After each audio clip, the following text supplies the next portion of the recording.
Let's go now live to Bonn and Lice Movono, who's been covering the talks we just heard from there. Lice, thanks for joining us. Good morning to you. We heard you say there that action taken elsewhere is a matter of survival for Fiji. Can you tell us more about how climate change is affecting you back home? Good morning, and first let me just say Mbula Vinaka, which is the way we greet people in Fiji. Thank you.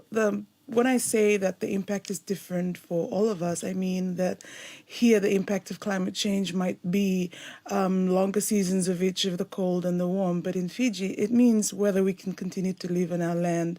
Last night I had an interesting conversation with somebody from the German Federal Office, and I was talking to him about cemeteries of our ancestors being washed away, and he found that very shocking. So for us, that's an everyday occurrence. We have whole villages that are being washed away. We have villages that have had to relocate. We can't plant the kind of crops that we used to because the salt water is intruding into our farmlands. So for us, it really is a matter of survival for a lot of our communities, especially those who live around the coast. And in Fiji, most of us do that.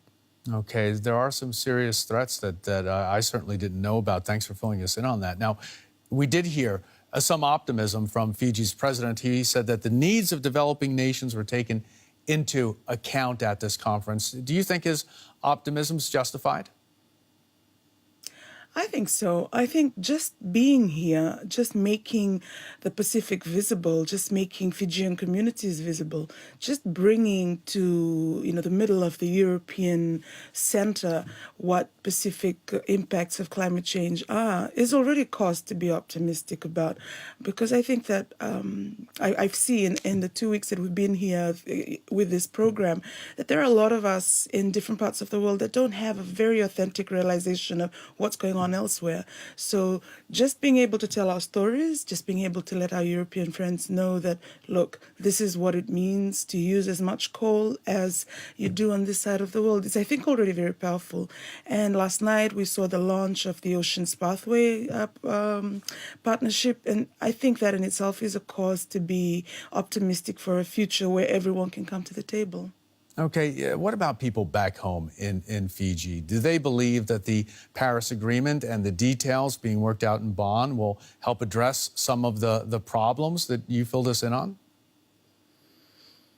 Yes, at home, there's a lot of skepticism about what really can happen on a global stage. But at the same time, the more that we learn about the impact of the Paris Agreement when it becomes fully operational, means that we can start to really have some substantial help in the work that we're doing to mitigate and to adapt to the impacts of climate change. I believe that the climate financing aspect of the Paris Agreement will mean that all of the exciting and innovative work that is happening back home and that we're learning from here in Europe could get some real backing and could get some real funding.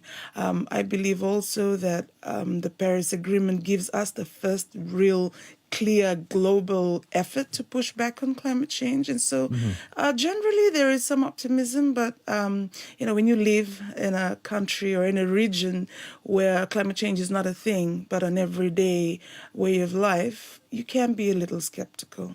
Journalist Lice Movono from Fiji. Thank you so very much, Lice, for bringing us up to date on all those developments in Fiji. Thanks so very much. Naka.